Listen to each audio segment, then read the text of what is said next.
Go. Ito po si Africa Loxanatide sa Vacuation, good for newborn until 3 years old. Depende po sa laki at timbang ni baby kung kakayanin po ng 4 to 5 years old.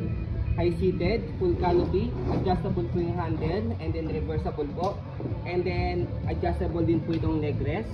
Okay, and then A4 po yung gulong. Ibig sabihin, once ni-reverse po yung handle, nag-swivel din po yung likod na gulong.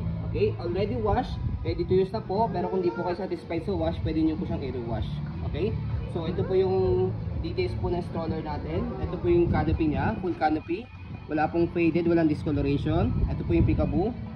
So yan, as you can see, meron siya natirang ano dito, dumi. Okay, pwede nyo po i-rewash. Yan. Okay po. So ito po yung seat pad po niya. Ito po yung sa headrest, pang newborn. Okay, so 5 harness po siya, wala pong putol sa lock. Yan. Okay, so kapag nakahiga po siya,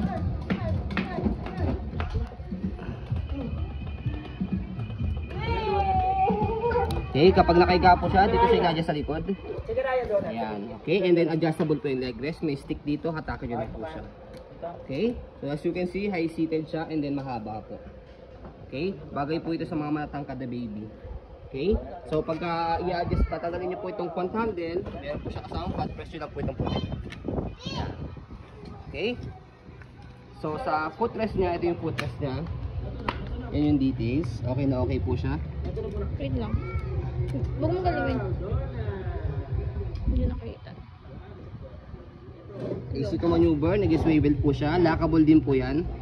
So yan, pagka i-helin si baby, one way lang, di siya nag-rotate. Angat nyo lang po para mag-swivel po ulit siya. Okay, so body frame, yan po yung body frame niya, puti-puti. Hindi po siya overuse. Pag overuse, ibig sabihin po yan, naninilaw po yung body frame niya.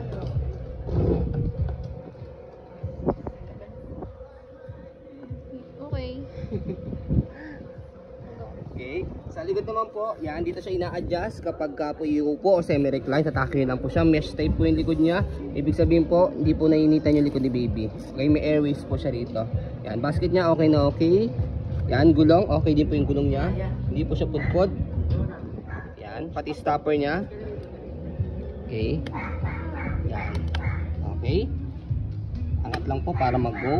So body frame sa kabilang side, yan po yung details.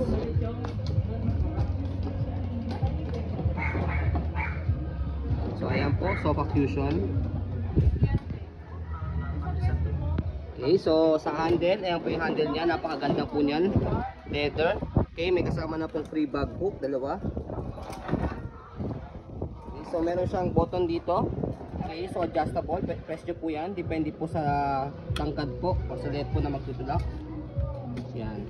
So reversible po siya, pag ni-reverse nyo po ito, press nyo po ito, in-shoot nyo rito. As you can see, yung harapang gulong nag-swivel, yung likod hindi, pero pag ni-reverse po natin, ayan, yung likod, pag i-swivel siya, yung harap maglalak. Okay, kaya mas madali po siya i-maneuver. So ganyan po yung design po niya kapag naka-reverse po. Side.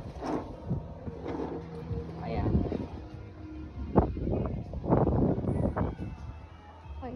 Okay, so kapag pinold po siya, balik nyo na po sa normal. You want that one? Okay, and then fold po yung canopy. Just where? So kailangan nakaupo po yung seat pad po niya. So slide, press. So kailangan naka-unlock siya and then press nyo ilalim. Okay, and then one hand fold, one hand open po ito. Kahit how to si baby, mo-open fold nyo po ito. So press, angat nyo lang po yung likod and then fold down. Okay, ganyan lang po. Sa pag-open, same lang din siya.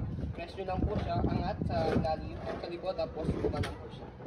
Okay, so ito yung pinaka-full details ng stroller po natin. As you can see, very details po kami mag-video kasi yung shock policy po namin, no refund, no exchange, what you see is what you get. So yun po, maraming salamat po. Have a nice day and God bless po.